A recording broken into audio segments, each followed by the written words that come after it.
This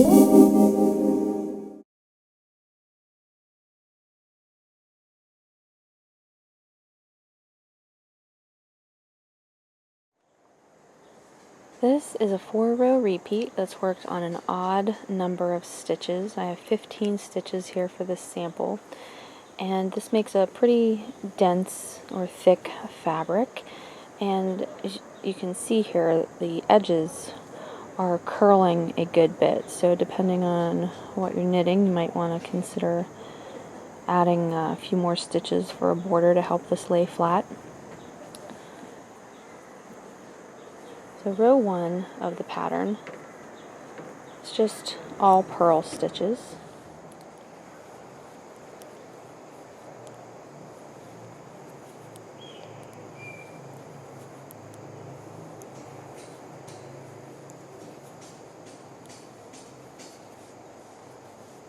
So this is the only row with just plain purl stitches.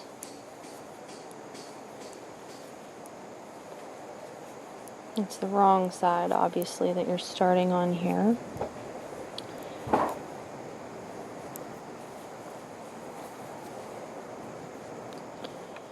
Row 2 of the pattern, you're going to start by knitting the first stitch. And now you're going to slip the next stitch, but you're not going to slip it how you normally slip stitches. You're going to be slipping it as if to purl through the back loop. So it helps to turn your knitting a little bit so that you can see the back of your work. And you're just going to take your right needle and come in the back of that next stitch as if to purl.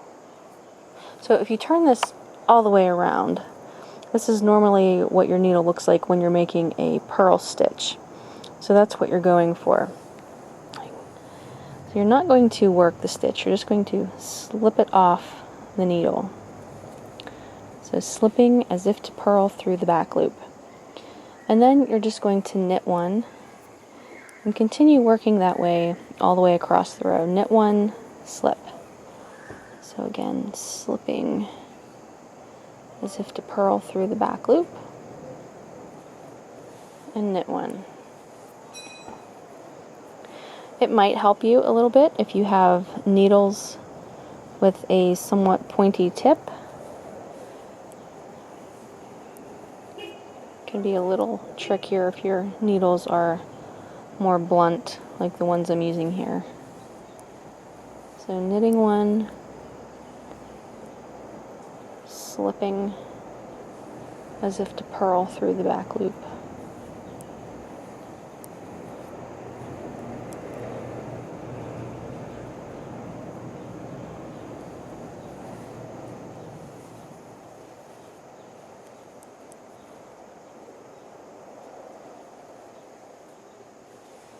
And then end the row by knitting the last stitch. On row 3, you're going to start by purling the first stitch. And then we're going to be slipping one, purling one all the way across the row. And this time you're just going to slip as normal, but you're going to make sure that your yarn is held in the front of your work. So just slip as if to purl. Purl one,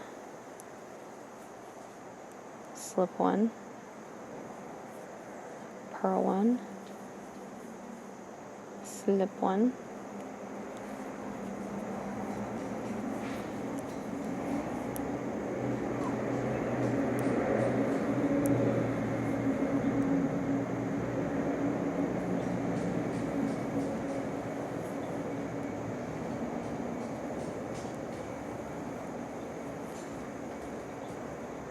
and your last stitch should be a purl stitch.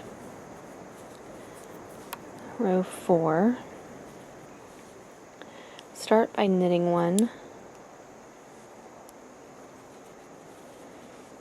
and now we're going to knit one through the back loop, knit one across the row. So knit through the back loop, knit one, knit through the back loop, knit 1. And that's how you work row 4 all the way across.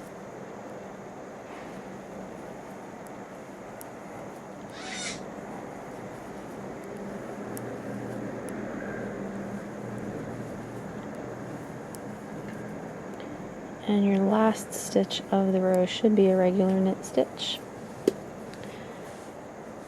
And so you would just repeat those 4 rows for the pattern.